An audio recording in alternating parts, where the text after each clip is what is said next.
had this moment yesterday. I was standing in the toothpaste aisle, just staring at this wall of boxes. Oh, I know that feeling. Right. There's tartar control, whitening, charcoal, herbal, bubble gum for some reason, and I just froze.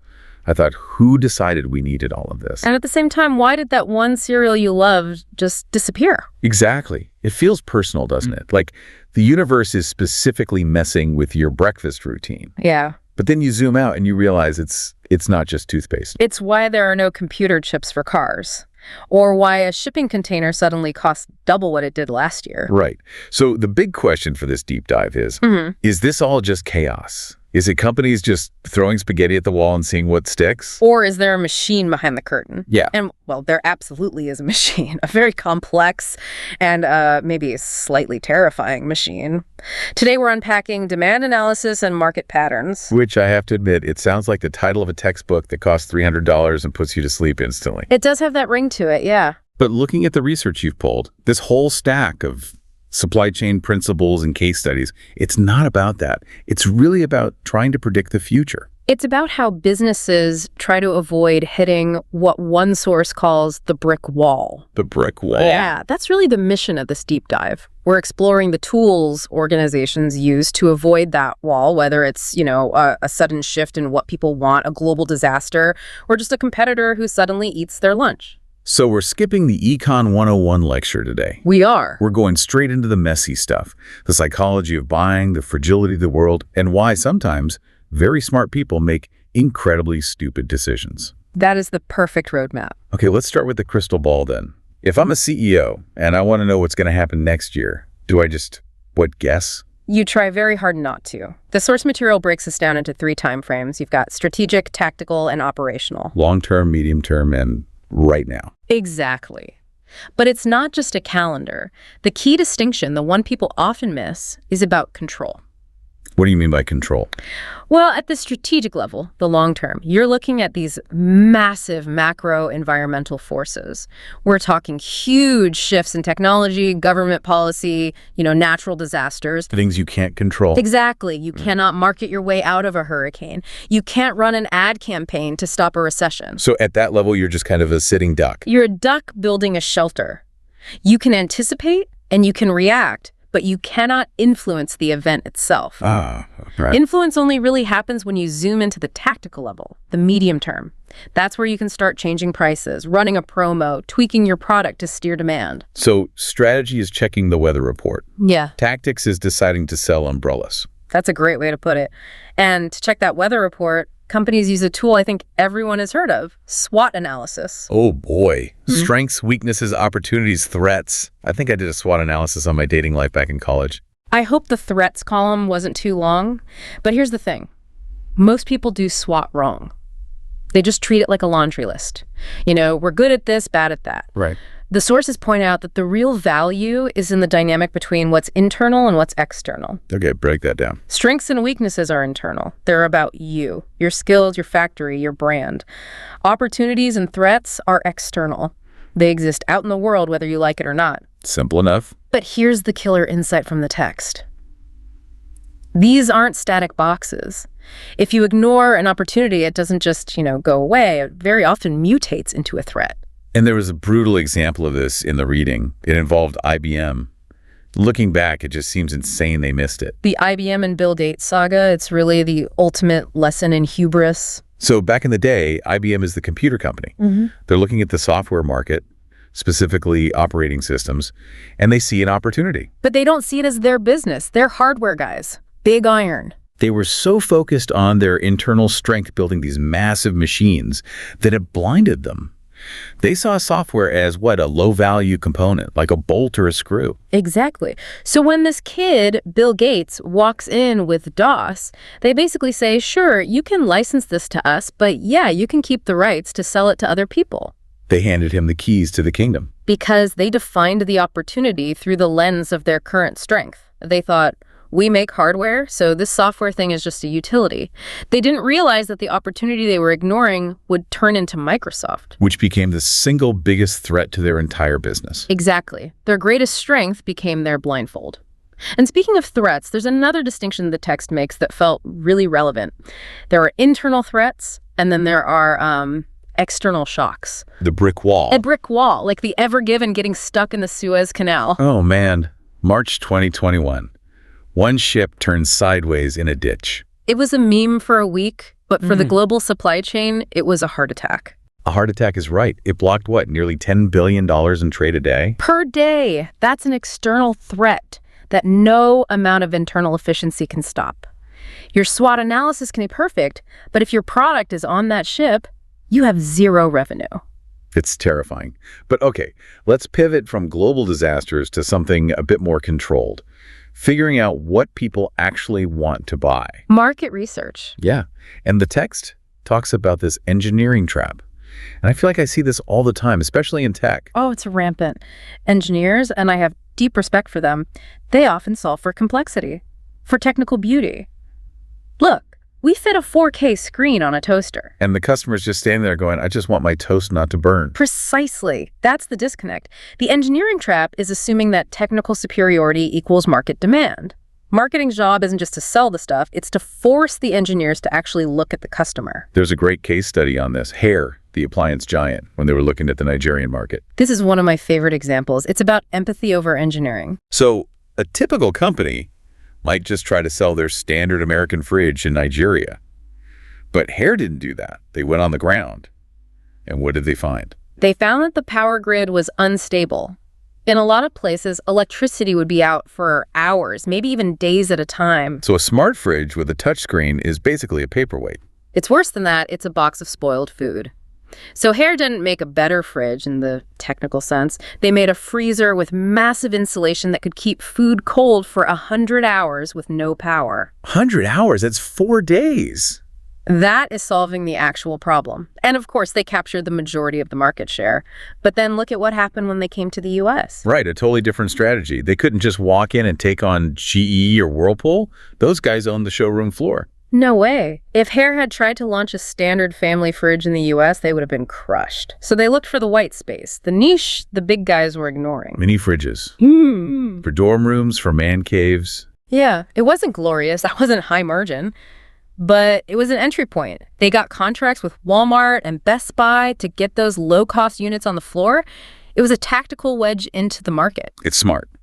But I have to ask, we're talking about all these smart moves, but the text also warns about forecasting bias, specifically optimism bias. Yes.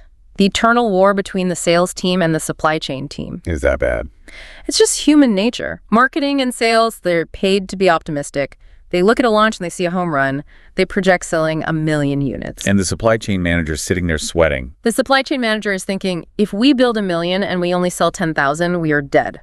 That is the inventory hangover. Right. You spend all this capital to build the stuff, ship the stuff, store the stuff, and then it just sits there. You can't return raw materials once you've turned them into unsold fidget spinners. Which leads right into this huge problem of product portfolio management.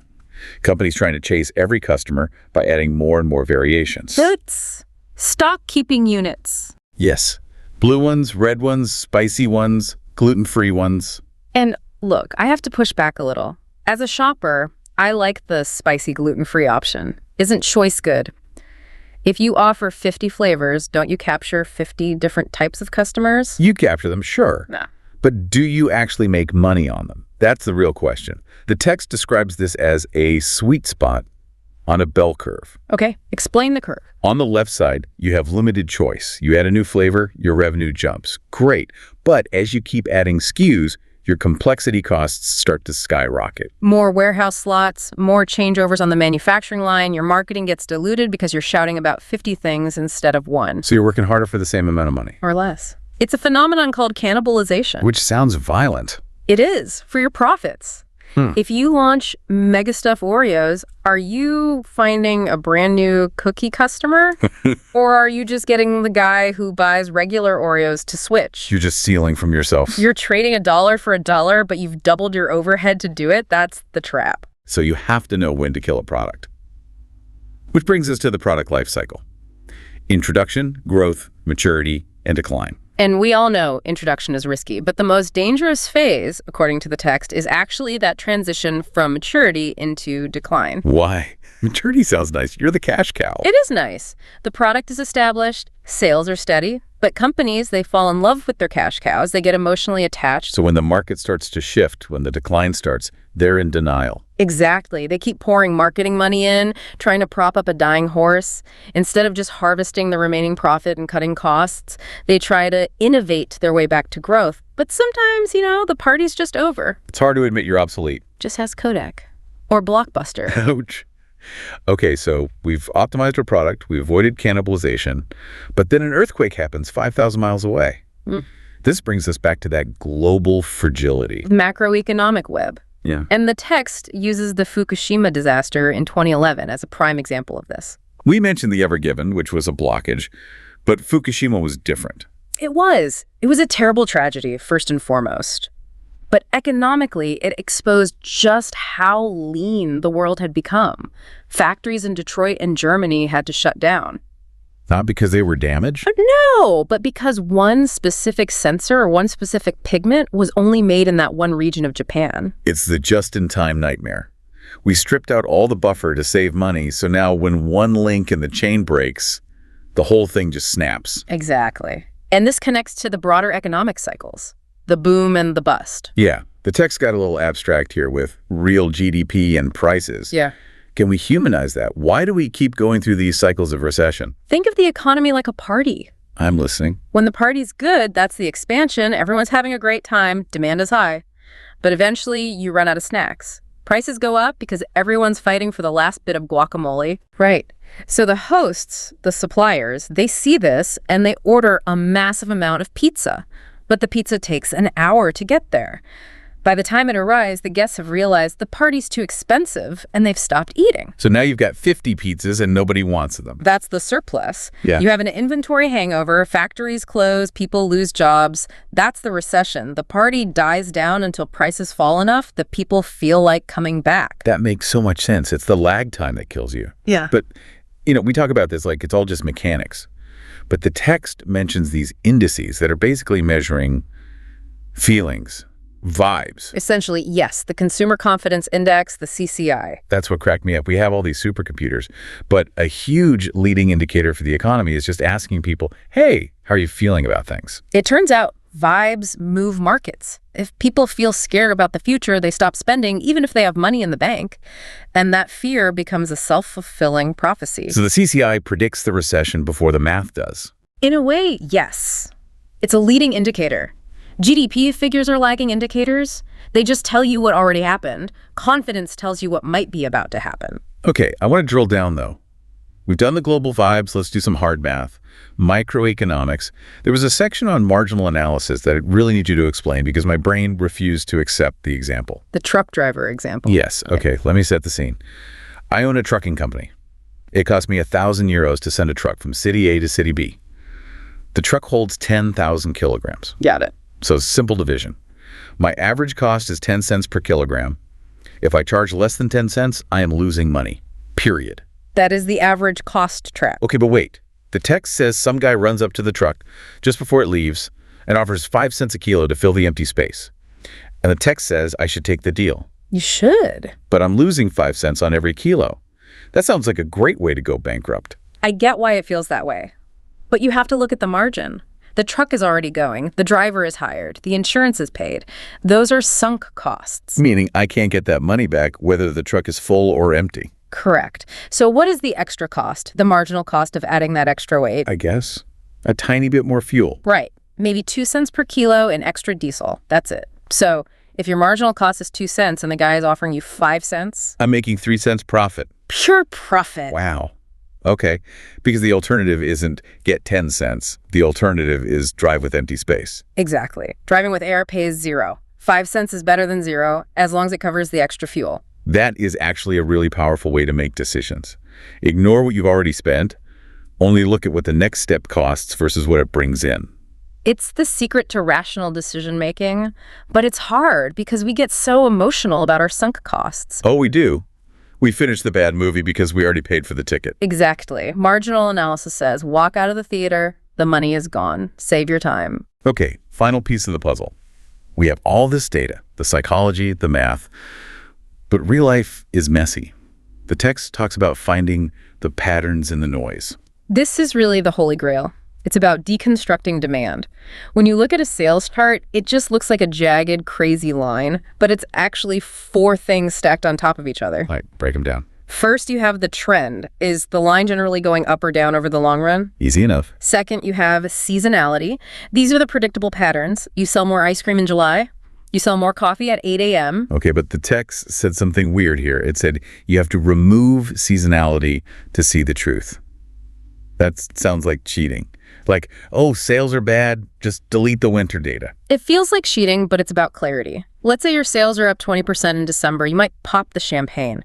But what if you deseasonalize it and realize your sales are usually up 40% in December? Then you realize your business is actually crashing. You have to strip out the calendar effects to see the underlying health. You're grading yourself on a curve. Okay, that makes sense. Right. The third component is cycles, those economic waves we talked about. And the fourth is just random variation. The noise. The unexplainable blips. A road closure, a rainy Tuesday, a viral TikTok video. The goal of all of this analysis, everything we've discussed, is to separate the special causes, like trends and seasons, from the common causes, which is just the random noise. Because if you try to fix the random noise, You'll drive yourself crazy. You'll be changing prices and firing people because of a random blip. You have to know what's a pattern and what's just life. So what does this all mean? When I started this, I was just annoyed about my toothpaste. But now, looking at a product on a shelf, it feels heavier. It should. That box of toothpaste represents this massive, invisible web of data, global logistics, SWOT analyses, and economic bets. It really highlights that idea of opportunity cost and just connection. That's the thought I want to leave everyone with. We often think of our economy as these separate little transactions. I buy this, they sell that. But the sources really show it's a living, breathing organism. Are all connected. We really are. A decision to optimize inventory in a boardroom in Chicago changes a shipping schedule in Shanghai, which affects the price of goods in Nigeria. A shift in consumer vibes changes whether a factory gets built next year. We are interconnected in ways we rarely, if ever, stop to consider. A sobering but fascinating thought. Next time you pick up an item at the store, maybe take a second to appreciate the absolute miracle and the math that got it there. Absolutely. That's it for this deep dive. Keep analyzing the world around you, and we'll see you next time.